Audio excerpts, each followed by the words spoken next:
Welcome to the Spawn Chunks, episode number 82 for Monday, March 30th, 2020. My name is Joel Duggan, and joining me, as always, is my friend Johnny, but of course, you may know him better as Pixel Riffs. Hello, sir. Hello. It's kind of, subpar day in terms of the sun is shining, but kind of. And we are here to talk about Minecraft once again. If you want to hear more about the weather, along with a bunch of other more interesting stuff, we've been talking about, World of Warcraft lore, D&D stuff once again, and all kinds of other things in between. You can listen to The Render Distance, the extended version of The Spawn Chunks, which you can get at our Patreon page, patreon.com/TheSpawnChunks. Patrons get access to this, and every week you get to hear a little bit of extra chat from Joel and myself. Not always related to Minecraft, but sometimes we find ways to tie it in. Today, though, fantasy lore and that kind of stuff, which, as somebody who's been building mountains in my world for a while, always cool to hear some creation myths from various things out there. You're working on some fairly mythical creations yourself, judging by the screenshots I've been given. Those towers are looking pretty towering, I have to say. Thanks. Yeah, they are not mountains. They're pretty straight. They're pretty white. But I've been enjoying working in the city the last couple weekends, and progress is being made. It's slow.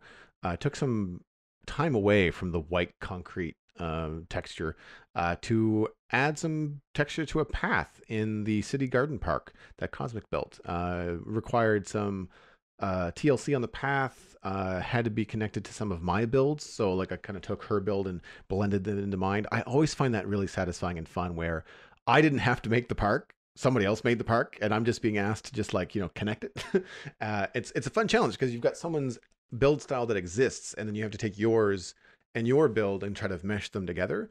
One of the things that we knew it needed was lights, and so a tricky situation trying to do modern light fixtures in Minecraft for street designs. There's a few that work, but you don't have a lot of options. However, in a city park, the new Minecraft lantern is wonderful because even in modern cities, very often you will find the design of a sidewalk lamp in a park to be much like a Victorian thing that used to have a candle in it, but now it has a light bulb. Yes. So a lantern is indiscernible from that kind of design. And I wanted more greenery, so I was getting some inspiration from Pinterest, which, by the way, as per Whip's recommendation, great way to look up different stuff and get not only Minecraft build ideas, but also like real world examples of like modern streetlights and stuff. Yeah, definitely. And so especially when you're like living in North America and you see like what a streetlight might look like in, I don't know, Norway or Ireland, like so older parts of the world, but then also places that have more modern design aesthetics as well. And so you can really say, okay, not every streetlight looks like streetlights around here in North America. Like you can really get some different ideas. So we designed these lights on stream, and this is I want to highlight this. 2 streams, each of which are 3 hours plus, and the only thing accomplished was texturing a path and building streetlights. That is how chill the streams get, friends. We are at sub-zero at this point. Yeah. And in the second stream, the only thing that happened was framing out a new building, not building it, not colors decided, not netherrack framing. That's all that happened. But I've received some compliments on it, and I think that it's good to remind everyone that when you're watching YouTube videos where there are cuts that span 3 or 4 hours of gameplay, when you tune into a stream and you watch somebody plan something out for 3 hours and realize, oh wow, okay, I don't feel so slow because I'm watching this person take an eon to do this. I get a nice reminder when I was watching Cubfan do his stream, and I can't remember what he was doing. He was doing some mining, but like it was an hour of him mining, and like he did it, and it didn't feel like that long to me, but you realize that, well, that's why they have that many resources, that's why they have all that stuff. And so going through the creative process of these texture bits and trying to explain my process to what I was going to do, either the 70-30 rule that I've talked about here in the podcast before, I pushed it with the park path. I went with like an 80-20. I really wanted to just have just the edges, like just where the path touched the grass is where I added texture. Everything in the middle is pretty standard. Struggling with trying to find some lighter blocks. I still find everything in Minecraft is that medium gray. Yeah. I did manage to get some polished smooth stone in there, which I think is really cool, which by the way is a fun block now with when you connect it to regular smooth stone. the edge of it disappears. So if you just have one and they're not connected and you don't get that grid pattern, just one appears to be smaller than a block because the outside pixel edge is the same color as stone. Yeah. So it completely disappears. It looks like a smaller stone, so it does add a little bit of variety. A little bit of a stretch of the imagination, but it works. And then on the framing part, I had some feedback from my Discord, which I thought was really nice, and that people were struggling with, scale and how to plan things out. And we've got an email about that this week, so I'll not get too into this right now. But watching the process of me, even though it was a long stream and visually we really didn't accomplish much, it just looks like a netherrack frame, but a lot of the measurements were done. We planned out where the elevators are going to be. I planned the inside. Someone in chat suggested a restaurant on the second level, which I never would have thought of. All of this kind of stuff. And that kind of planning, it's kind of one of the reasons why builds that I'm making right now, A, take so long, and B, go smoothly in the long run. And it's because you take that 3 to 4 hours to just think about it and try to measure stuff out and use something very easy to remove like netherrack and just like put up a frame and realize, well, that's the right height, but it's the wrong shape. Or I want to make a pinnacle tower, not a business high rise. And so you can change things quite quickly. And going through that process, people thought it was, I found some people thought it was educational, which I thought was cool. It was a nice compliment because I was really the last couple streams going through like my design process. Whereas if you had watched me last weekend doing the building, the building was done. And I was basically just repeating balconies, 6 blocks up, do the balcony, 6 blocks up, do the balcony, fill in this, do the elevator. We were just making some progress, but not a lot of design decisions. And I feel like this one was one of those things where like you got the end part where I was doing a lot of texturing, and then you get the beginning part where like it doesn't even look like anything. It's just I'm putting placeholders in the air. We did try to get a bit of stuff done at the end. I wanted it to not be a white building, and I didn't want to make it stone either because the sidewalk is stone. And I wanted a big key visual element on like 1/3 of the building. I wanted a big blue kind of like thing because it's really near the ocean. And I like that design in buildings where they just have like a big kind of like cross section. And then I thought, oh, smooth sandstone is a new thing. I'll use that. Immediately realized it looks like an IKEA. And now I can't do the smooth sandstone. So I'm struggling to find a light gray block that doesn't have edges to it to apply to this build. I tried light gray concrete, and even that's still too dark. It doesn't look good with the blue. So I'm trying to sort out what to do. I might end up having to go with white. I don't want to have all of my buildings in the city be white, but it seems to be the most neutral block. And when you do look up modern city designs, like not Minecraft, but like actual architecture, there's a lot of white buildings out there. That, or they're like black and brown. Like the modern stuff is either like really dark or really light, and there's nothing really in between. Yeah, it's a shame so much modern architecture is also like veneered, if not completely made of glass, and there is so little flexibility to glass in Minecraft when you're building on a smaller scale, especially. I think once you start building larger, if you're building something that's like, one of the more architectural skyscrapers from, say, the London skyline, for example, there is what's colloquially called the gherkin, which is basically like a giant, almost cigar-shaped tower that's sort of, like an oval kind of style thing, if you're looking at it from the side. And you can't really build something like that in Minecraft on a small scale because glass just looks so blocky up close, and adding in glass panes does not really help all that much because it just adds like a sub-block level square line to things. But then once you start building a little bit bigger and looking at things from further away, especially, you can start to use stuff like that. But really, glass is relatively limited because you cannot have curves or slopes of it. It can only be flat. And that's unfortunate when it comes to building modern stuff, where so much of it, if you want to add in some variation, has to have some curvature to the glass in some areas. So it's tricky to work that in. And then the rest of the time, you just have to frame a building out in something that's a fairly neutral type of material, which is, like you said, kind of tough to find. Yeah, and I'm the more and more, I know I've been repeating it on this podcast a lot, but I am running into the lack of dark gray but not black, and light gray but not white. and Yes. I that are neutral. I find it tricky.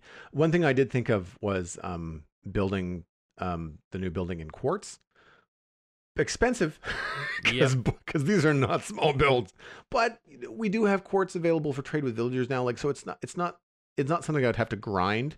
I could do an automatic carrot farm or something, and then, I've always wanted to actually do a raid farm. I haven't tried one of those yet, so there are some ideas that just more gameplay. But at the same time, one of the reactions to that was, but I have so much concrete now.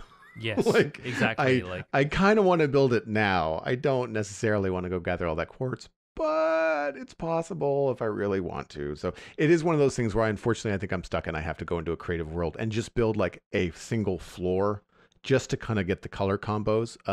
Doing the color combos on stream was it's a lot of up and down.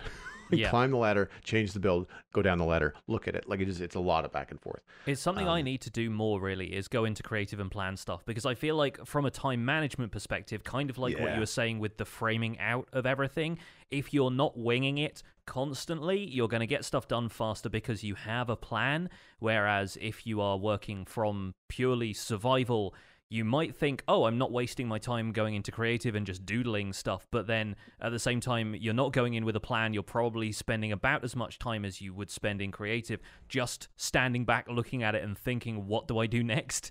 So there's a trade-off there that I have yet to accept, and it's not really applicable to the stuff that I'm building right now, because building this entire mountain in creative would be futile because I can't necessarily go by and reproduce it block for block. And it would take me as much time in creative because I'm still hand placing everything. Maybe if I had some tool assistance there from any of the world edit or something like that I could use, then maybe I'd be able to shape stuff out a little bit more. But then I would still end up going into survival and placing everything by hand anyway. So Man, I'm looking at the screenshot you sent me. Boy, howdy, have you made some progress. It looks phenomenal. And I think it looks even better now we've got the ability to add shaders, which we'll cover again in the news when we talk about Optifine. But yeah, I've got to the point now where I think I am roughly 90% of the way there. I think 2 more streams, maybe 3 at the outside, depending on how long the streams are. And I think I will have the entire thing enclosed in stone. After that, I still have a lot of detail to do because it turns out that just building giant hunks of stone is not enough. They have to look nice. And so I've obviously done one of the smaller mountains. I kind of did a test thing, which we have a screenshot of in the show notes, where I've covered the peak of it with snow, which immediately changes everything about the build. If it's been stone up until that point, and then you put snow on the top and start to dither it a little bit as it comes down the mountain, start to break it apart and show some of the stone from underneath, immediately adds character. Then I have little bits and pieces of like trees here and there, just on a couple of rocky outcroppings that are covered in dirt. And the way snow and dirt interact in Minecraft is both good and frustrating to me, because when you've got one layer of snow on top of a dirt block, it remains grass and it becomes snow-covered grass. So the snow texture starts to overlap on the side of it. When you put more than one layer on there, it goes, oh, okay, this is now covered. The grass disappears because it's got no light getting to it, and then the block underneath reverts back to dirt. So if you want to use more than one snow layer, it better be a full block at that point, because there's no difference for keeping the grass. And that's a little bit of a frustration for me, because where I want to use that like dirt but also snow kind of transition, I have to only use one snow layer, which is, a bit of a pain. But I'm working on the aesthetic of these things, and after I finish the complete stone facade of these mountains, I'm going to go back through with snow, which I'm going to have to farm a whole lot of, trying to work out how to make a more efficient snow farm, kind of tearing my hair out doing that. But we have snow going in on the peaks and probably bunching up around the edges of the mountains as well, shallowing some of the more steep slopes and providing some areas where it looks like snow has just kind of piled up. And then I'm going to go back through with, once again, FWhip recommended materials here, probably some cyan terracotta and some dark grey concrete powder, and just kind of pepper in a little bit more texture into these things, maybe turn some of the shadowier sections into actual shadows built with blocks. And that way it can still look good even if there is not the shader lighting effects going on at the same time. But man, having Optifine now and having access to shaders again, is something I've been looking forward to, simply because I wanted to see how these things looked with those effects applied, and it's making me very happy looking at this stuff. I think it looks good even in vanilla, but in the interim right now, just seeing a giant, wall of sun on one side of the mountain and the shadows it casts elsewhere is a very gratifying thing, and I've taken some kind of pretty screenshots, which hopefully folks will enjoy if you check out the show notes this week.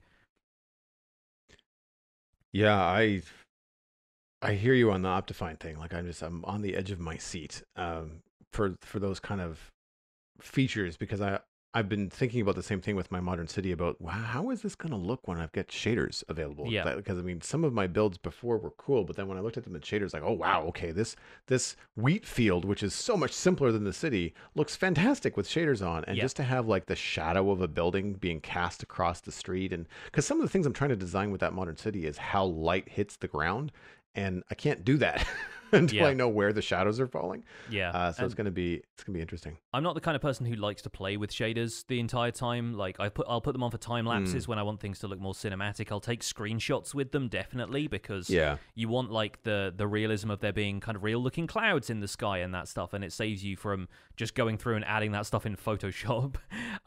One thing I really like about Silda's vibrant shaders is the depth of field options that they have, which even with the size of these mountains, unfortunately, I've been running into a problem where the length, the depth of field can give you is still not enough for it to take in the entirety of one of these mountains. The blocks at the top are still far enough away from the blocks at the bottom that one of them will be slightly out of focus, but it allows me to kind of blur the background and give the impression that it's being taken with a longer lens, something with a kind of deeper focal length. And yeah, I'm able to kind of blur the stuff in the background that in one of these screenshots especially you can see really isn't all that complete, and try and make people's attention focus on the stuff in the foreground a little bit more. Nice. I like the control that Optifine gives you with the atmospheric perspective as well, like fog and that kind of stuff. That to me I find helps with builds that are vertical, because it can make the top feel farther away than the bottom. Yes. Than is really possible in Minecraft. Like, well, you've mentioned it on the show before, where you can't quite get these things to build limit. Like, they're only 250-meter mountains, which is tiny in real life, but they look big because of the way that you can get them to Minecraft to look at them. And I've got some thoughts on Optifine too that I'm going to save for our news discussion. But speaking of, we have a new snapshot, so there's lots to talk about this week. Minecraft Snapshot 20W13A/13B was released. 13B was simply some bug fixes around dying and respawning that would have prevented players from playtesting the snapshot properly. So the note at the top of the Snapshot 13A was, ever felt that you want to take a ride across fields of lava? Yeah, me too. This snapshot introduces the adorable Strider. It might need some help with directions. New features: added the Lodestone, added the Strider, a mob. Basalt is formed when lava flows over soul soil when the lava is next to blue ice. Farmer villagers can now compost seeds and collect bone meal. The Lodestone is a block that can help you get your bearings, crafted from 1 netherite ingot and 8 chiseled stone bricks. Use a compass on a Lodestone to create a Lodestone compass that will point towards that Lodestone. And I want to point out that Lodestone is Lode stone. I misheard it one time and I wasn't sure what people were talking about. Once I saw it spelled, I knew what it was. The Strider is a new mob that lives in the lava lakes of the Nether. Striders can walk on the surface of lava without getting burned. They can be saddled, but they will have a will of their own.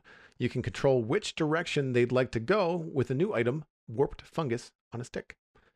Farmer villagers can now put excess seeds in a composter to create bone meal. Bone meal can be used by the farmers to grow crops. Farmers share excess wheat with other farmers, allowing more farmers to make bread. Technical changes in this snapshot. You are now more likely to get soul speed books and boots from bartering with piglins. You can now charge and respawn a respawn anchor using a dispenser with glowstone inside. And a fishing location is now considered to be open water if the fishing hook is in water. There are no blocks besides lily pads above water, and all water blocks are source blocks with no solid underwater blocks around. Basically, making sure that AFK fish farms are not happening. Yeah, doubling down on the fixes to AFK fish farms. Yeah. There are a lot of fixes in this as far as bugs goes. We will have a link to the Minecraft.net notes in our show notes for this podcast. But fixed bugs of note are warped fences and crimson fences don't connect with other fences. They now will. Arrows are floating in midair after being pushed by a piston. They will now be affected by gravity. Minecarts can no longer eject entities into an open trap door. This is something that has been fixed. Arrow physics don't work correctly when in a target that block that is moved. That's been fixed. Respawn anchors use a charge after leaving the end dimension through the end portal. That's been fixed. And villagers are generated very rarely in villages. You should see them appearing more readily now. The other bit of information we had, of course, over the week, Minecraft Dungeon beta invites were out. Select Minecraft Dungeons beta invites were sent out several prominent Minecraft YouTubers that I saw. Minecraft Dungeon streams last week from, to name a few, Doc M, Tango and ZF, and Cub N135, as well as, I believe, not Stress, who was, False Symmetry was also streaming Minecraft Dungeons. So if you want to look at Minecraft Dungeons gameplay, you can go check that out. And last but not least, Optifine for 1.15.2 is at 99.1% done.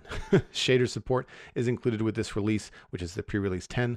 Old shaders are still mostly compatible, but shader creators are releasing new versions to work with the new version of Optifine. Yeah. And that's it. That's the news. And I say that's it. That's a lot of news. So absolutely. Where do you want to start? I guess we could want to work backwards and just kind of like get the Optifine and the Minecraft Dungeons out of the way. Yeah, let's start with Optifine. I'm now using the most recent version of the Silders shaders, which was basically released more or less straight away. But yeah, I've used a couple of my older shader packs. They seem to work pretty well. Really glad that shader support is now being added in, and I feel like that was a major milestone for a lot of people. There are still a few features that they are looking to add, hence the 99.1%.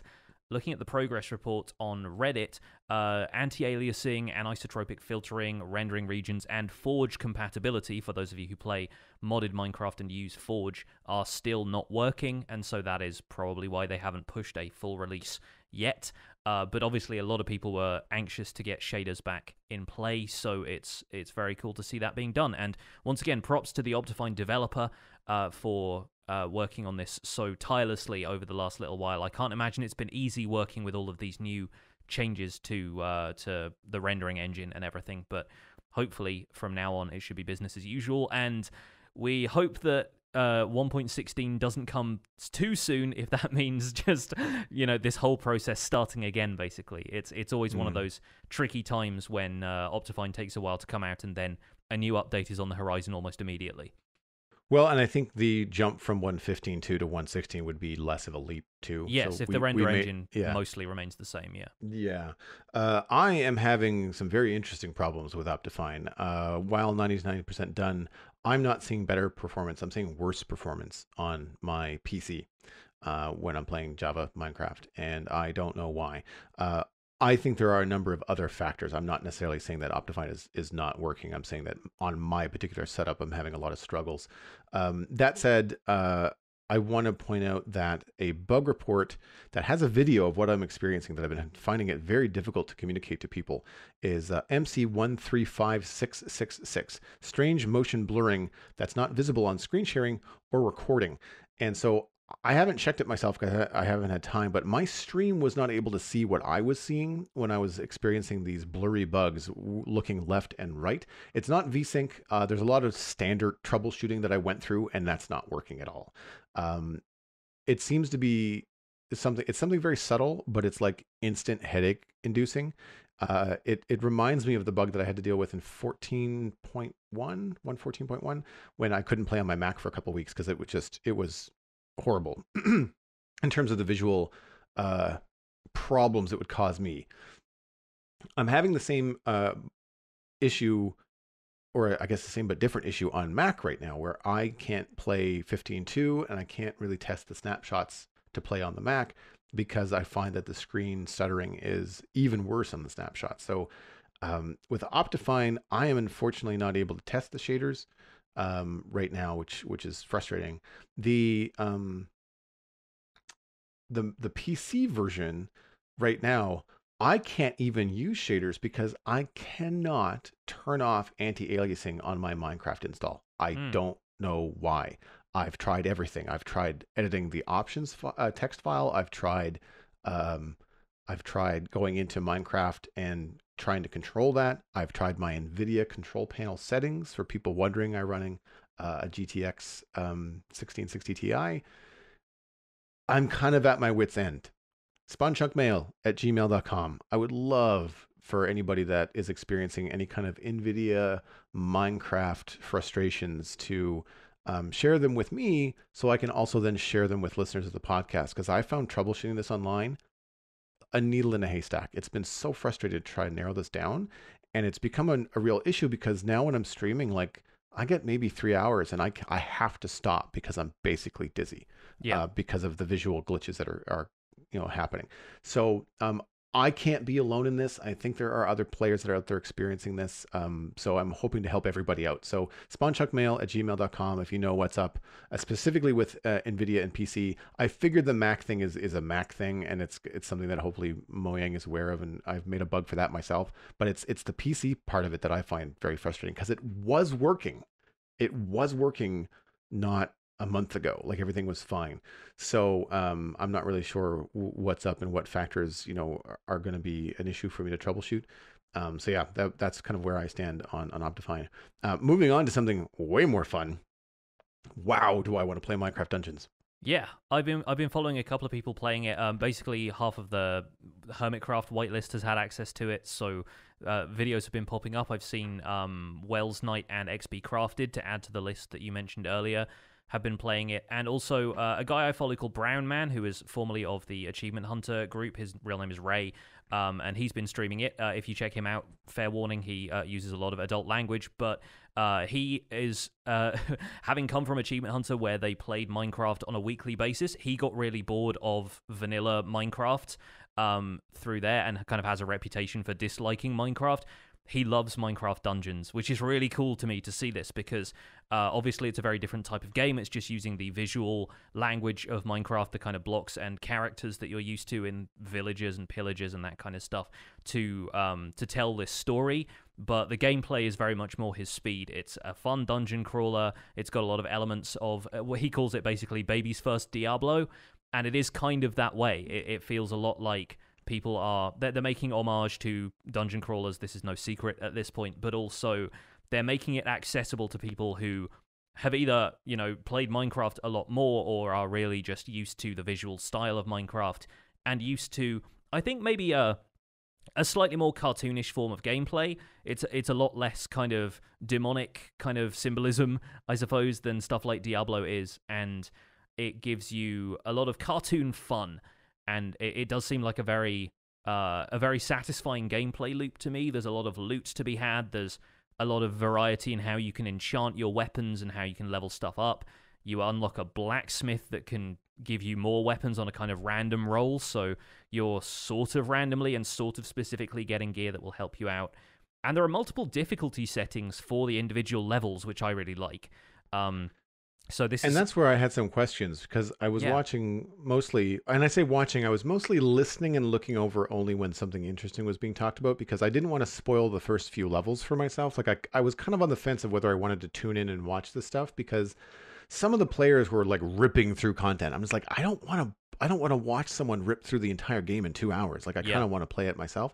So by listening and kind of looking over when something interesting was happening, I found that it sounds like there's like a bit of a player lobby where, like, after you start to collect some of these, like, blacksmiths and things, so you can kind of like change your loadout before you go into a level, which I thought was really cool. Yeah, there's a kind of base camp village layout that you use. Yeah. And then there's also, I saw the difficulty levels, and I wasn't sure whether you could set this from the beginning or whether you have to go through and complete the level first before you can change the difficulty level. Because my one criticism that I would say from watching as much gameplay as I did, it felt really easy. Yes. Again, specifically just referencing Cub Fan, because he was the one person I watched the most of. Not a dungeon crawler player. Like, he's new to this kind of gameplay, and he was basically just one-shotting zombies. They didn't feel threatening. It just kind of felt like click spam. Not necessarily in a bad way for the player, but so I don't know. I'm not playing it, so it could have been very satisfying to do that from watching it though, it's like, ooh, this doesn't feel like much new. Yeah. Like they're easier zombies than even in game. Like when you first start off in Minecraft and a wood sword, I don't know how many hits it takes to kill a zombie, but it's not one. You know, Yeah, it's kind I of don't think the opposite way of difficulty scaling stuff, where like you start off with bad gear and then stuff gets easier because it's fairly linear in terms of the way enemies are in Minecraft. The difficulty scales based on how much stuff spawns with enchanted gear and armor and that kind of stuff, but you don't tend to see like harder versions of zombies appearing later. Whereas Dungeons is kind of almost the inverse in a way. I feel like it scales a little bit better than combat does in Minecraft, and that's good because combat is the main thing in Dungeons. So I can illuminate a little bit of this from what I've seen. For a start, there are 3 difficulty settings for the overall game, which you can choose at the beginning. So you start off with like, is this my first time? Am I more experienced? Do I want the apocalypse? However, I think the last one is actually called Apocalypse. I think, or apocalyptic, I think is the term they're using. But I think you have to play through the game in the first difficulty. Like you're playing on normal to unlock hard, and then you play through on hard to unlock apocalyptic. Basically, is how it works. Right. Then individually for the different areas, I think you can choose before you go in. And when I was watching Ray play it, there are 3 difficulty levels to choose from based on recommendations of like based on your player's power level at the time, which is decided based on the average of all of the gear you're holding. If you've got like a sword that has a level of like 10, but the rest of your gear is all still level 1, that'll probably average out to around 4 or 5, right?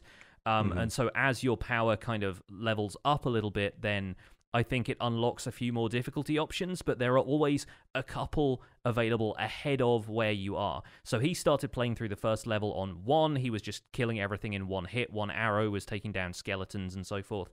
So for the next dungeon he went through, he upped it to the next difficulty level, and he wasn't having a hard time, but he's an experienced gamer and he's played stuff like this before.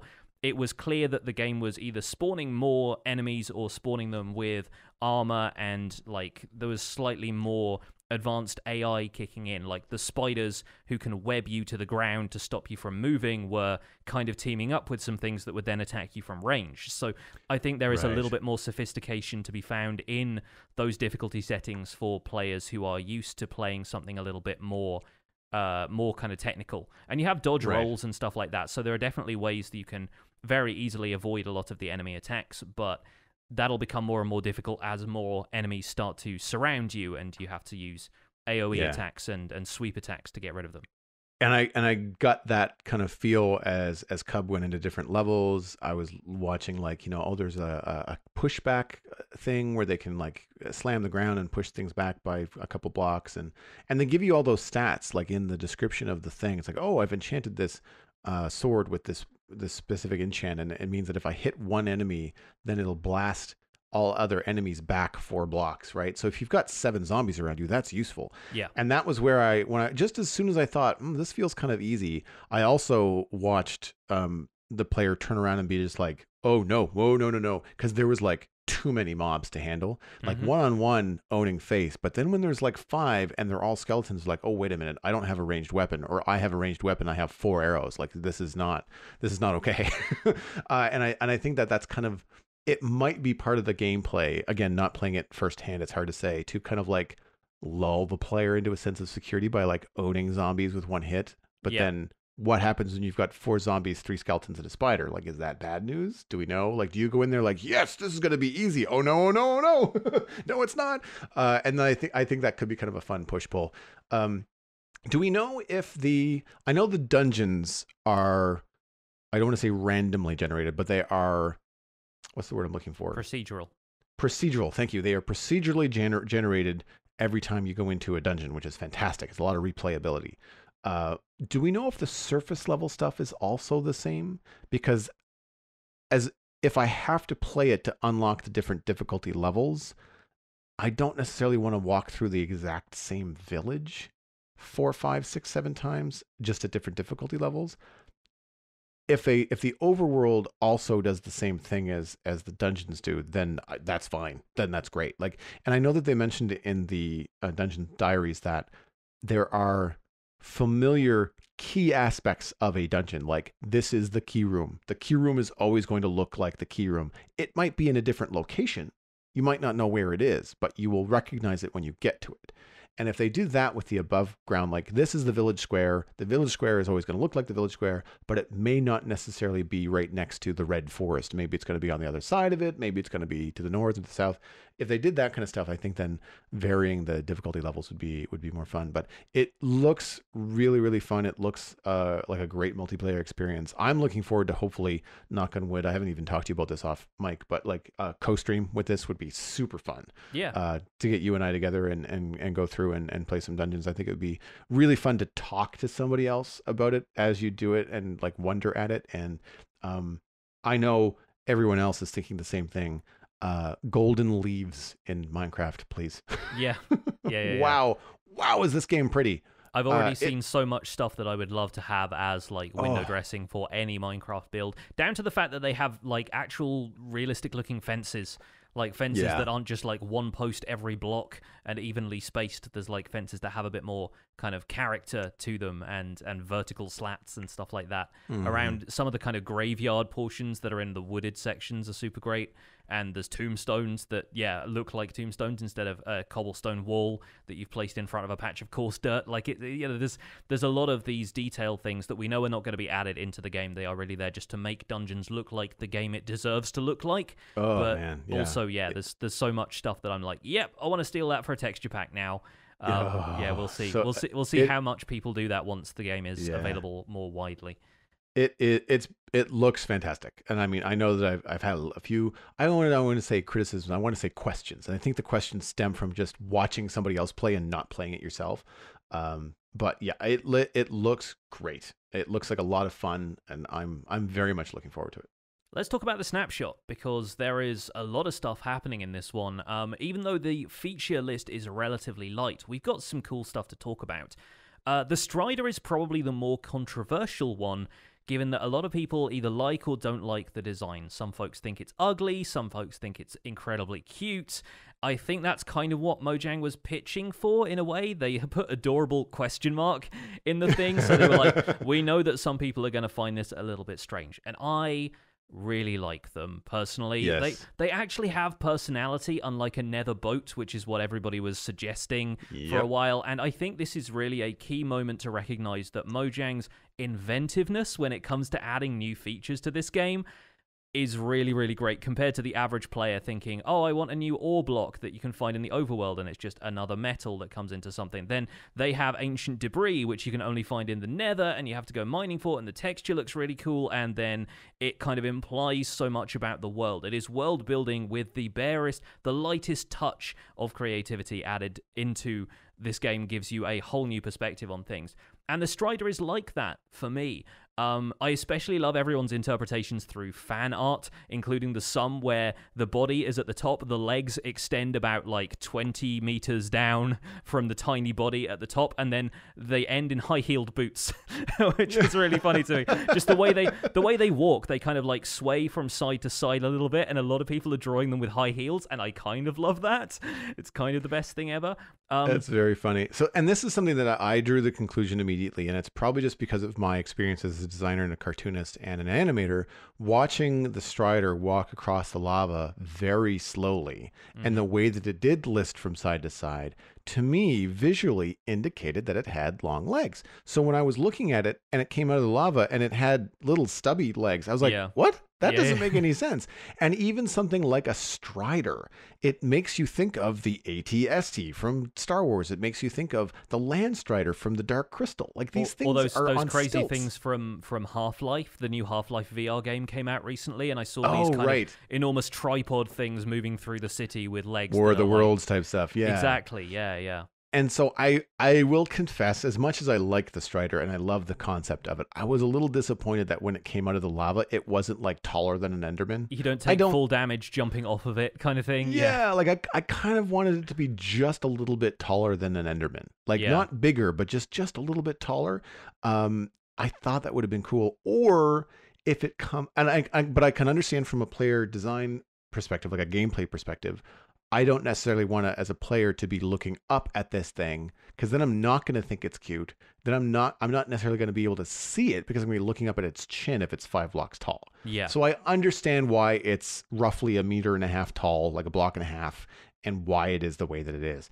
But I kind of want it to like come out of the lava with long legs and then like an accordion Muppet just kind of like I was go right say, down to like they player need to size. like telescope down, don't they? Basically, yeah. Like give it legs like Big Bird, like with the little rings, and kind of like Slinky style, just kind of like go up and down, and like Warner Brothers cartoon, like spring boots or whatever. Anyway, I think they're great. I love the noises that it made. It was so frog-like. It's like this mix between a frog, a balding old man, and I don't even know what else. Like a salamander? I don't know. Yeah, they kind of look like axolotls with the kind of frills on them. That's what it is. Thank you. Yeah. And so people are saying like that the fact they've got this kind of stringy, like wispy hair, ears, feelers, whatever the things are at the sides, that's kind of the explanation for them dropping string when they are killed. Yes. And folks have also pointed out that explains how the piglins have crossbows, because there's no way of getting string in the nether aside from that, and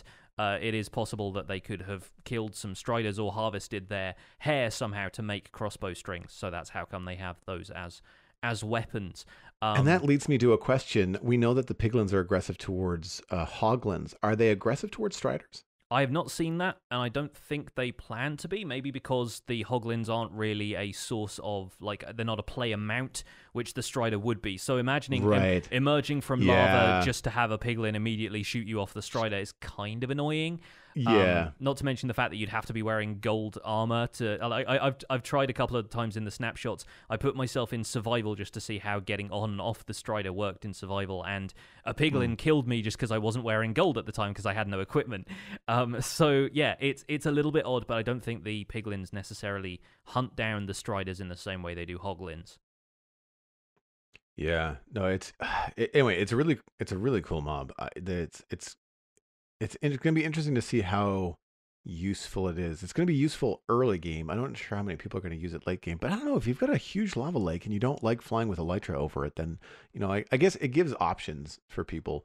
I noticed, I don't know if it's a bug or if it's intended or whether it'll be fixed. We kind of have to wait for the next snapshot, but when you're using the warped fungi on a stick or fungus on a stick, to direct the strider, if you do that and press up against a row of blocks, similar to how you would press a boat up against a row of blocks in an ice boat road to keep yourself aligned, then you travel very fast across the surface of the lava, to the point where I kind of feel like if it's going to be something that can be done, it's probably going to be slowed down.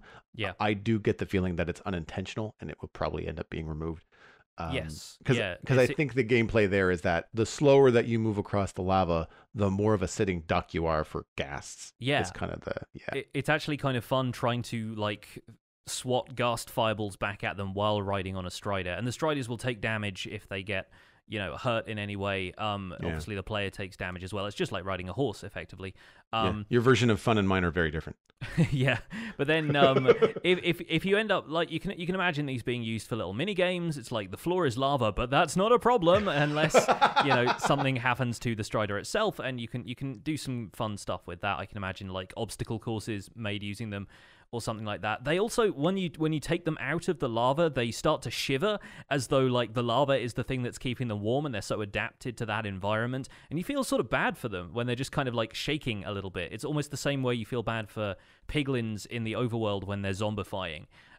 So yeah, there's a bit of character to them that I really quite like. It's a nice touch. Yeah, and if you're not interested in riding striders across the lava in the nether, I have some good news for you, because people are already coming up with ways to make that new renewable basalt mechanic into automated bridging contraptions. So what you do, as Joel explained earlier, is you have lava flowing across soul soil with a block of blue ice adjacent to it. And it can be above it, it can be to the side of it, but all you need to do is rig this up to a slime block or honey block flying machine, and you can effectively turn the surface of a lava lake in the nether into basalt. and create this enormous bridge with a tileable contraption that would allow you to cross it very easily. Or you can rig this thing up like you would a cobblestone generator, but instead of water on one side, you have blue ice, and pistons can move it around, and you're able to create basalt that way. Personally, really happy that we have renewable basalt, and the community is kind of embracing basalt as a good framing block for builds.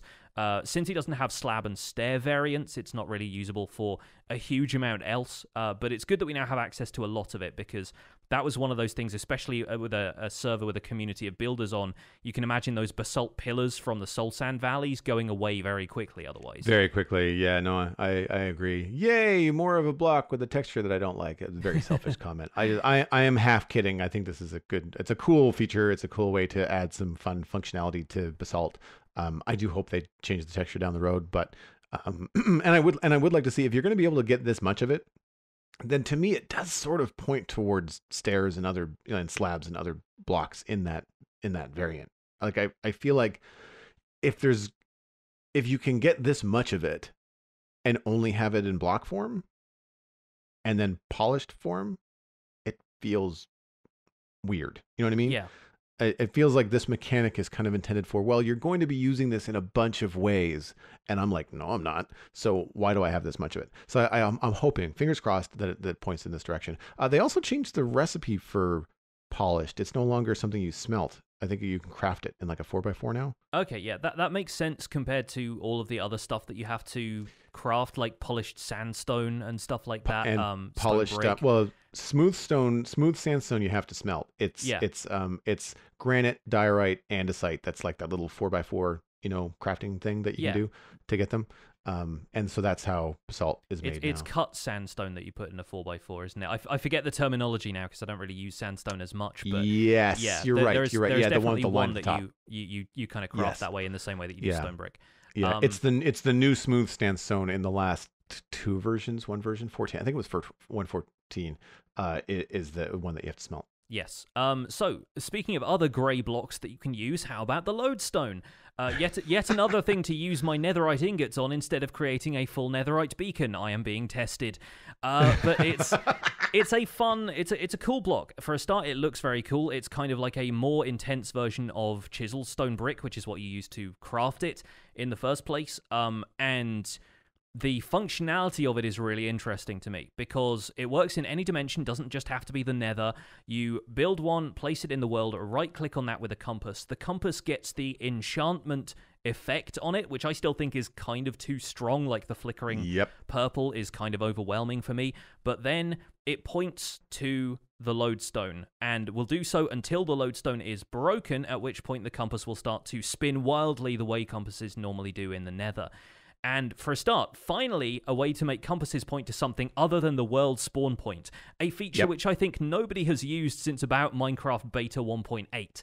So I think it's kind of nice for compasses to have a renewed purpose again. Oh, by the way, the other thing I meant to say about renewable basalt is, like, I've talked about this previously, how campfires got new context added to them and more interesting functionality when bees were added. I kind of feel that way about blue ice in those basalt makers now. It's super cool to have something recontextualized by a new update in that way. And have more functionality, not less, because, some of this stuff is used more. And that's where the compass comes in with this.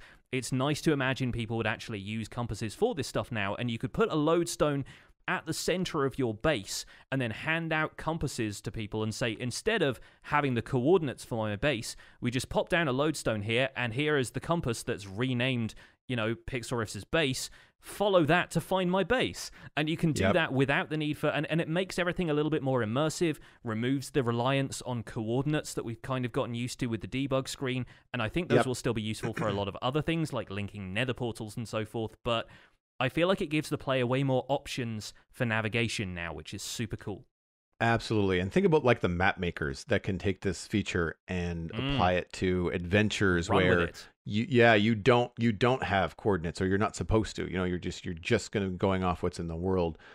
Problem solving, treasure hunting, like that kind of stuff would be fantastic. And when you place the compass in a item frame, it maintains the direction. So it's basically an arrow on a signpost. Yeah, first thing I tried when I was messing around with lodestones earlier was put it in an item frame and have it just point down the tunnel for my nether hub to go this way kind of thing. Go this way.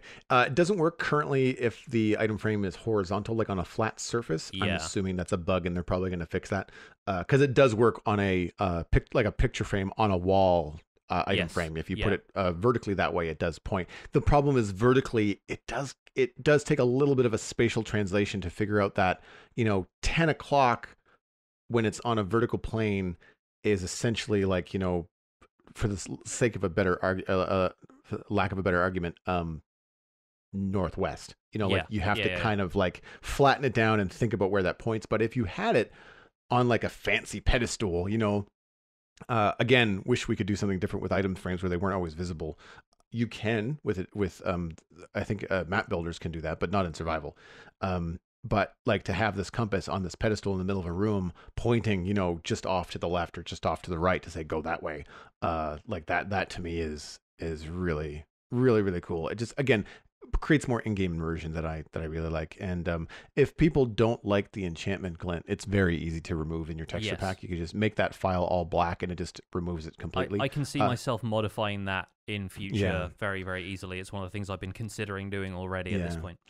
You can also just change it because it's basically just an alpha thing. So you can change the pattern in it. You can also just change the transparency. So if black is not because if removing it entirely is not good, you want to see what's enchanted. You could make it just a dark gray and you'd still see like a little bit of a color. Yeah. It just depends on how you want to do it. Yeah, but the Lodestone also looks super cool, and while it is an expensive block, I don't see people building a huge amount with it. It is another sort of stone-colored block in the same way that regular stone is right now, but yet another block that you can add in for an element of detail in stone constructions and stuff like that. So looking forward to seeing how the building community gets hold of that as well. Yeah, I'm not really thrilled about the color, but considering how specific it is with its pattern and design, then I'll forgive it. But like it's one of those things like you could have made this really dark or you could have made it really light. But the depth of the texture on it, I'm not sure what's different about this one, but boy, does it look cool. Like in terms of when you look at a chiseled stone brick, you think, it's a chiseled stone brick. It's got like a target type pattern on it. And you can sort of imagine the depth. This one, you can actually see the depth. Like when you look at it from an angle, it really does not look like a flat surface. Mm-hmm. Great texture. Okay, so speaking of building, we have our chunk mail here. By the way, our new email address is something I should restate for those folks who didn't listen on the last episode or maybe have been listening back to old episodes and are only just catching up. Our email address has changed. The new one is spawnchunkmail@gmail.com, so please send your emails there from now on. This one comes in from Liam G, also known as WillDXstar14, and it's about planning building scale. It says, "Hi Johnny and Joel, I am planning building out for a Native American village out in a taiga biome, and I am trying to make a longhouse where the community would meet and have big events like a harvest dinner and such. This, for me, would be like Founders Forge 2 from the Survival Guide series, my Survival Guide series, because I already have built a medieval city like Johnny has, and I'm wondering, what do you think is better, building big and having more room to detail and making things more visible, or building small and thinking about what blocks or items, such as item frames, lanterns, stairs, slabs inside and out, to set the scene in a realistic scale? Love the podcast, and I too am taking inspiration from both of you in my single-player world. Your fellow Minecrafter, Liam." Thank you so much, Liam, for the email. Very, very cool. I like the sound of this build, and I'm glad your questions was not about how to work with this build style specifically, because it's something I feel profoundly uneducated in. But as far as player scale goes, I prefer building on player scale, and the reason being we can't necessarily reproduce realistic scale in Minecraft, and this is something I've talked about recently with building these mountains, but the mountains are only 256 meters high, which in the real world does not qualify as a mountain when you consider that, my basic example, Kilimanjaro, it would be like 8,000 blocks tall in Minecraft. But yeah, it really depends. When you get to the kind of granular quality of builds like this, you really don't find a lot of stuff that you can use for detail without a lot of stuff that's implied without actually being there, and using your imagination to fill in the gaps where the Minecraft block palettes will not necessarily provide stuff. The amount of stuff I've seen people use flower pots for over the years is kind of ludicrous. So personally, I kind of like building with player scale just because it feels more realistic for you walking around it.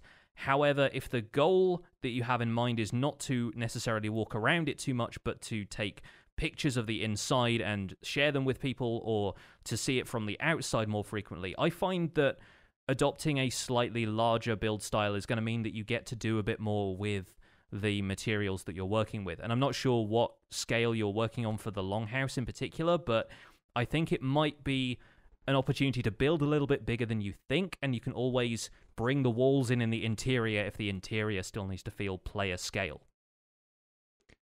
So for me, I find that you can kind of bridge a gap here. You can do player scale, which I also prefer. We talk a lot about, controlling the gaze of the player, like you're designing a level that someone's going to walk through. And I think it's important for people to be able to visually identify buildings. The problem therein is that if you build things proper to scale all the way throughout, it becomes really difficult to discern what building is which. Like a house with a regular size roof and a longhouse with a regular size roof, as it would have in real life, would be difficult to discern from one from the other, depending on which angle you're looking at it.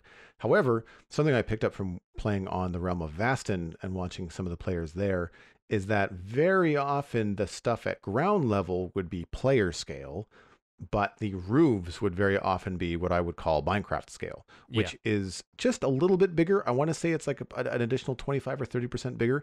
The reason for that is because in order to do any kind of curve or any kind of like detail, something that would differentiate your house from your neighbor's house or your neighbor's hotel or inn or something, is that ability to add different structures, different textures, and a more of a curve line, or a different line than your other roof lines. And that requires more room in Minecraft. And so something that I've been doing with my city build, and I'll reference you to this weekend, Sunday on Twitch, I did the planning for this skyscraper that I mentioned at the top of the show.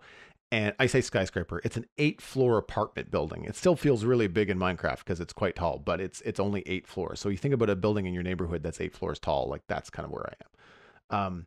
But the decisions that I was making were things like, I like to say, like, you're thinking about what it looks like in real life and what the scale would be. And then in Minecraft, you stick a straw into the side of it and you kind of blow on it, and the whole thing kind of goes boom and gets fatter. It inflates a little bit, yeah. Yeah, and it does that in a way that allows you more creativity. It sucks when you're building something and you realize that your inside walls have to be the same color as your outside walls if you don't want that. So I have to consider 2-meter thick walls. Walls in real life are not even a meter thick half the time. Yeah. You're not walking through a 2-meter doorway when you get into your house, right?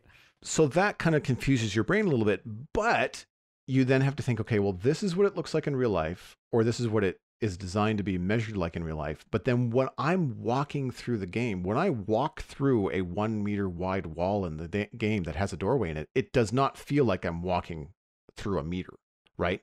It feels like I'm walking through roughly a door frame. It feels chunkier than the door frames in my apartment, but it doesn't feel weird in Minecraft. So you kind of have to say, okay, well, this is what it looks like in real life. These are the measurements, but how does it feel in game? So when I was building the roads in the Minecraft city, I think it was Geekwalk in my chat looked up how long a dashed line is on a road. Turns out it's 10 feet. And then how long is the distance between a dashed line on a road? And it's 30 feet. So in Minecraft terms, that's roughly 3 blocks for the dashed line and then 9 blocks for the space in between. It's not quite the exact same measurements, but it's about right. And we tried a bunch of different things. I tried 2 and 7. I tried 3 and 5. I tried, all this kind of stuff.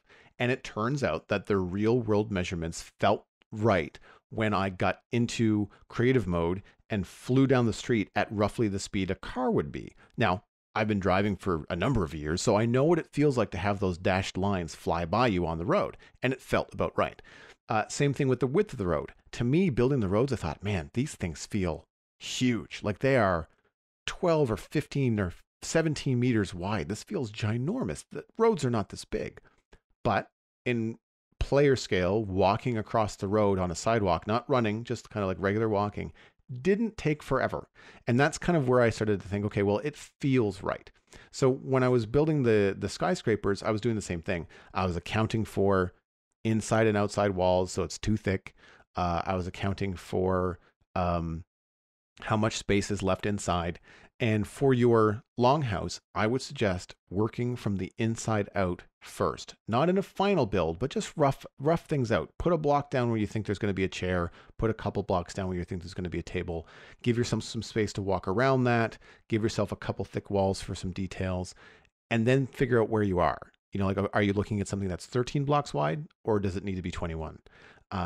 Just kind of work out how it feels and give yourself enough room when you're trying to do stuff like this in Minecraft that doesn't necessarily have a lot of, would require a lot of sub blocks for details. You're going to feel pretty cramped if you've got a really good looking build outside, but your inside is 5x7. You're like, well, I don't know what to do in here. Cause I turn around and I bump into things, like when I put down tables and chairs in the apartments in the city and I go to turn around and do something, it felt cramped.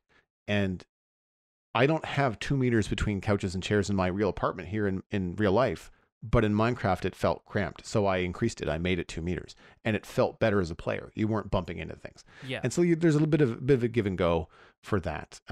So I would say inside out, start inside out, go a little bit bigger as you go vertical. Think about those like top-down games.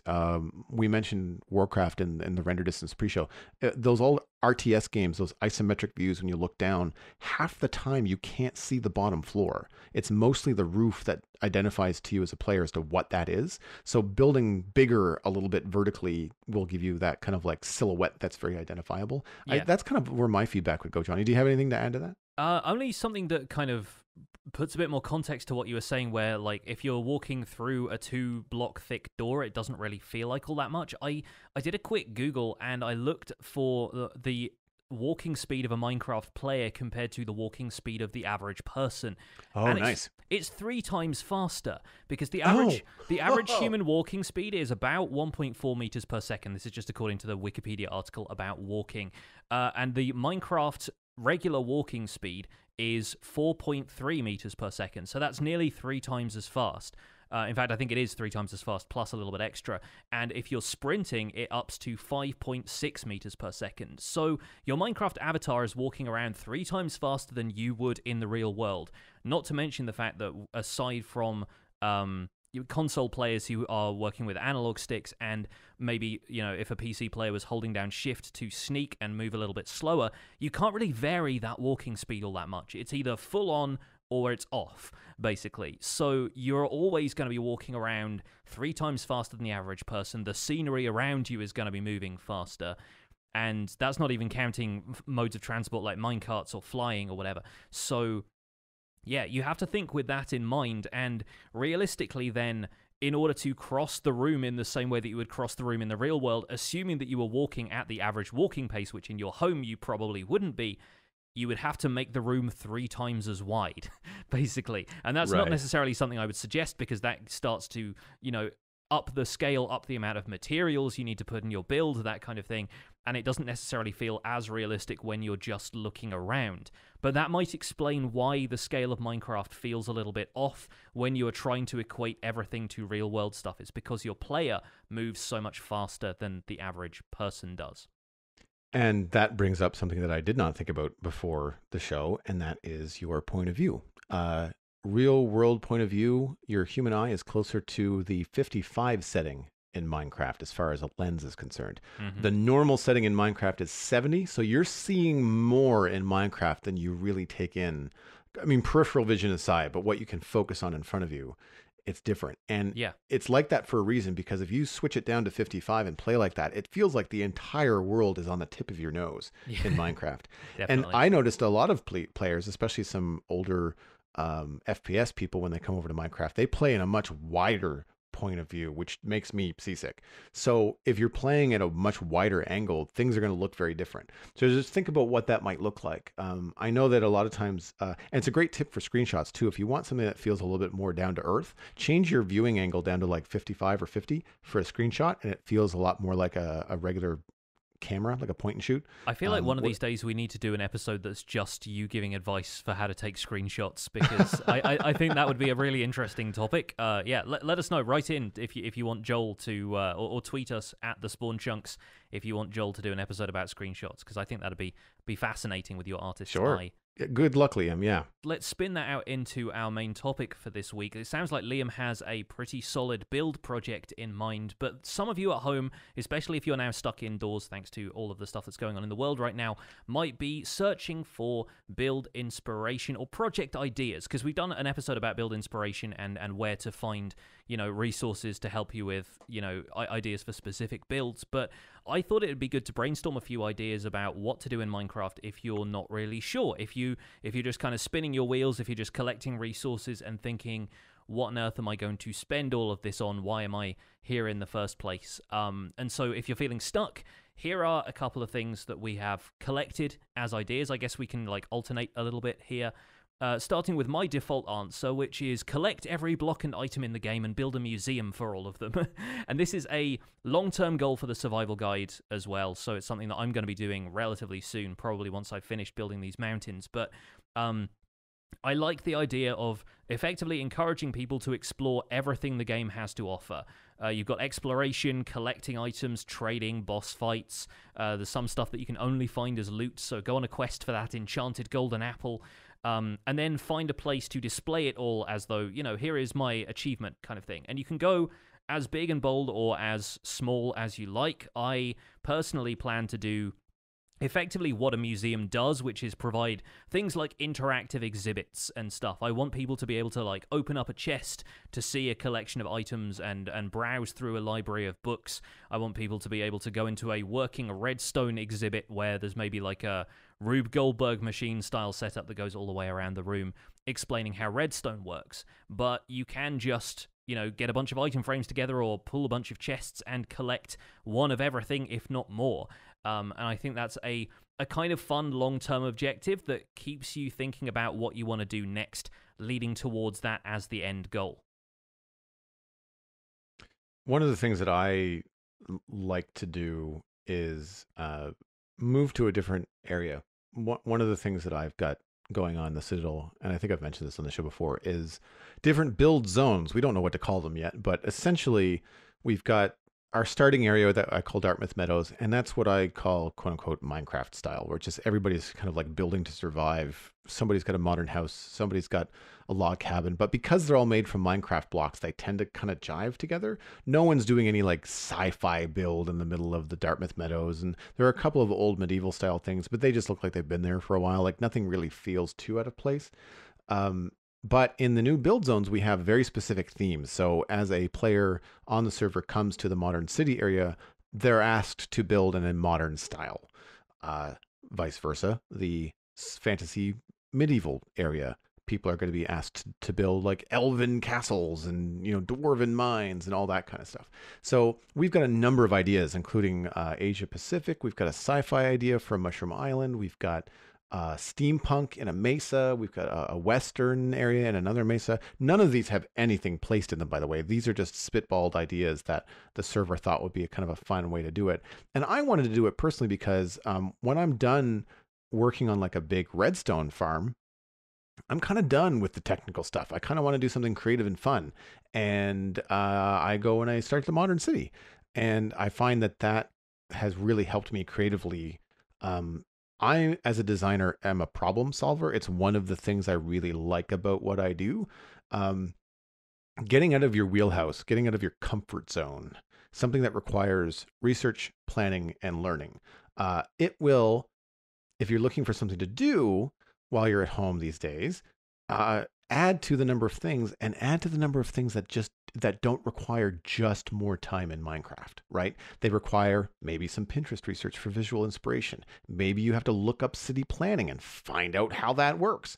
How big is a road? How many roads? What are the different city zones? What do you have to think about? These are all things that I've had to take a refresher course on in building my city. And it's been cool because I've been learning a little bit more, feeling like it's stuff I should probably know about life in general. And I find that it's fun to then see something in real life, know the rules around it, and then figure out for my own purposes how to translate that into Minecraft. And that goes for the modern city. It goes for medieval stuff. You could look up history. You can find out how and why and where castles were built, and then try to find someplace in Minecraft that you could do something like that. There's a whole bunch of stuff that you could do if you kind of get out of your comfort zone of just building yet another redstone farm or another medieval wall that you've done before. Do something that is really uncomfortable. It's hard at first. I'm not saying it's an easy trigger to pull, but once you're in there, if you do like it, then you'll start to go down this rabbit hole of like, oh, wait a minute, I like this, and I'm learning more, and it's unfolding, and it's new. And I find that once you get that new bug, you'll be in it 110%. Yeah, definitely worth trying. And I think there are so many different ways to play Minecraft at this point, with it being a 10-year-old game and growing, that there is scope for all kinds of ways to challenge yourself in this game, whether it's exploring stuff that you've never really tried before, like redstone, you want to learn automation, you want to try terraforming, adopt a new build style, that kind of stuff. But beyond that, there are even different game modes that can be found either within Minecraft itself or within the community that are a really fun challenge. Take, for example, Skyblock, which Joel and I have both been playing recently. Right. Me more than you, I think, now that you're back kind of on the Citadel with this modern city project. But I'm continuing my Skyblock adventure and having a lot of fun recontextualizing what I know about Minecraft in the sky and with the void all around me, and doing some fun technical farms. But also I recently raided a woodland mansion, and so that's kind of weird, considering that if a creeper blows me up on the bottom floor, I might just fall out into the sky. It's a really fun challenge, and that's worth recommending. Beyond that, you have community maps. You have the idea of Superflat Survival, where you generate a super flat Minecraft world just using the settings that are present in the game already, and then you try and survive based on the fact that not a great deal of terrain generates there. You have to find saplings from villages if you want wood, or just steal wood from the farm constructs that they have there, or their houses. You can only really get cobblestone by taking down village houses, and so you kind of develop a culture around trading what you can farm there, what you have to figure out yourself, and then you go to the Nether. Is that super flat too? I can't remember if it does that by default, but still. In a super flat world, can you set it so that it's not just like 2 layers? Like, can you actually have like 64 down to bedrock, but super flat? If you know what you're doing, you can customize the layers of the world to basically whatever you need. So you could set that up. On the default setting, it gives you, I think, 4 layers of dirt and then bedrock. But does it give you any kind of like caving system if you do that, or is it all just solid? It's all just solid. But then the way you can set things up, there are also preset worlds, which is something else I was going to go on to. There are things like cave world settings and floating island settings that you can assign different biomes to, or just have all of the default biomes in the game, and that will generate a world like you've never seen before and can create some really interesting survival situations. You can also find community maps out there. There are adventure maps, there are challenge maps, things like Complete the Monument things, where the idea is to go through a bunch of different challenges to collect all these different types of wool. Diversity 3 is a map like that is one of the kind of most anticipated maps that came out fairly recently, and is worth a playthrough. I think you can play that one with friends as well. Some of them are intended for a more single-player experience, but some of them you can collaborate on. If you want more fun ways to play survival, go vegan. Try not using anything animal-wise or eating animal-based food. Try playing hardcore and see if you can survive with only 1 life. On the flip side, go peaceful. Use Minecraft for a bit of stress relief, which I think we could all use right now, and embrace the challenge of acquiring resources that rely on hostile mob drops in a different way. You're finding gunpowder in village chests and the Nether and desert temples and stuff like that at that point, and it becomes interesting what is then scarce as a result of playing on peaceful when you can't just go and make a creeper farm somewhere. So I feel like there's a lot of different ways to play this game that, if you are stuck for something to do right now, really might be worth a try. And I would say play with friends. Yes, I've absolutely. really been enjoying the increased activity from a couple of other players on the Citadel, and I'm going to try to take my own advice. I've not done this, and I should do it more. I think partly because I stream, like as a content creator and as a streamer, you tend to not feel quite as lonely playing Minecraft by yourself because you've got a whole chat room. Very often you'll have someone who is, for example, Alistair was online yesterday while I was streaming, but he was listening to the stream. So I didn't have to type to him. He could just type to me, but he could listen to what I was saying. But go on audio. Now, this comes with an asterisk of make sure that if you're young, you've got your parents' permission to connect, with whatever VoIP system you're using. And if you're going to be online, make sure you do it safely. But if you're an adult playing Minecraft and you just want to play and pass the time, get on, get a Discord room going with a couple of other server mates and stop typing to one another. One of the things that I've noticed that's been happening to me recently is a number of friends are calling instead of texting just to say hi, which is great. It's something that we should do more often. And I think that translates into Minecraft multiplayer play where you're very often typing in the Minecraft chat. If you have the ability to get on a voice call with a decent, mic setup or something like that, then do it because it can be quite fun. And also look for other Minecraft communities. I know that our Discord community is hopping. There's lots of people talking about snapshots and Minecraft and building techniques and redstone stuff. And it crosses Bedrock and Java as well. So there are other ways to kind of like get some inspiration if you're feeling stuck. Other people have lots of ideas that they don't have time to do, but that doesn't mean that you can't borrow / get inspired by their ideas. And I will point you to a couple of other references, which I mentioned in the render distance as well. But on the Citadel Cafe, my other podcast, we've had 2 recent episodes that focused a lot on lore, world building, and kind of like the reason for doing creative stuff. And TCC episode 351 is on world building, and TCC episode 354, which has Johnny on it as well, is about Dungeons and Dragons. And a good portion of that, when not talking about the technical side of Dungeons and Dragons, is talking about like story, world building, decision making. And I find that all of that kind of folds over into Minecraft and can be very inspiring. I think that's probably where we'll wrap up this episode of the Spawn Chunks, folks. If you have some interesting projects that you'd like to share with people as kind of a resource for them to try out some new stuff while we're all trapped indoors playing a little bit more Minecraft, then you can send them to the email address, which Joel will have for you in a moment. But for now, you can find more information about the show and links to some of the stuff that we've talked about today at thespawnchunks.com. The music for the show is composed by me. The Spawn Chunks is proud as ever to be a listener-supported podcast. If you get some value out of the show, why not consider putting some value back in? You can visit patreon.com/thespawnchunks to join our community, where pledging at any level gets you an invite to our patrons-only Discord chat and gets us closer to our next milestone goals. We're currently at 165 patrons, holding steady from last week, and there's always room for more. Special thanks go out to our content engineers, Cameron Sigelski, Greener Canuck, JD Williamson, and Yitz for your support on this episode. Thank you, guys. Sharing the podcast with your friends is the easiest way to support the show. You can find us at The Spawn Chunks on Twitter and Instagram, but personal recommendations are by far the best way to support the show. You can just talk to a friend you know, wave at them from across the street, or get on Minecraft chat and tell them about The Spawn Chunks and let them know that there's a cool Minecraft podcast out there that they might be able to get some inspiration from. You can email the show with a new email address, which is spawnchunkmail@gmail.com. Subscribe on iTunes, Android, Stitcher, Spotify, and you can also find us on YouTube. We're very easy to find. Just look for the Spawn Chunks wherever you want to listen to things. The RSS feed is linked on thespawnchunks.com. The patron-only RSS feed is on the Patreon page, and that is where you can listen to the render distance, the extended version of the podcast. My name is Johnny, but online I go by Pixelriffs, and you can find most of what I do at youtube.com/pixelriffs, where I attempt to make sense of this crazy and wonderful game in a series called the Minecraft Survival Guide. I also stream 3 days a week on Twitch. The last 2 of our mountain building streams will be going up later this week, so I hope you guys look out for those. I'm also the voice of the unofficial Hermitcraft recap, which you can find through a quick YouTube search, and aside from that, I'm at Pixelriffs on both Twitter and Instagram. Joel, where can people find you online? Everything that I am doing online, including my illustration and design portfolio, is at joelduggan.com. If you are interested in hiring me there, just drop me a line. The Citadel Cafe, which I mentioned earlier in the show, is my other podcast about sci-fi and fantasy entertainment. That's at thecitadelcafe.com or by name, wherever you find your podcasts.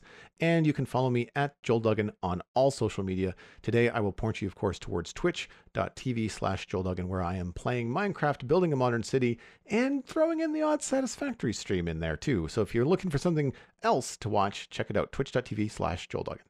Thanks for visiting the Spawn Chunks. The world outside is infinite. Hi-ho, Striders! Away!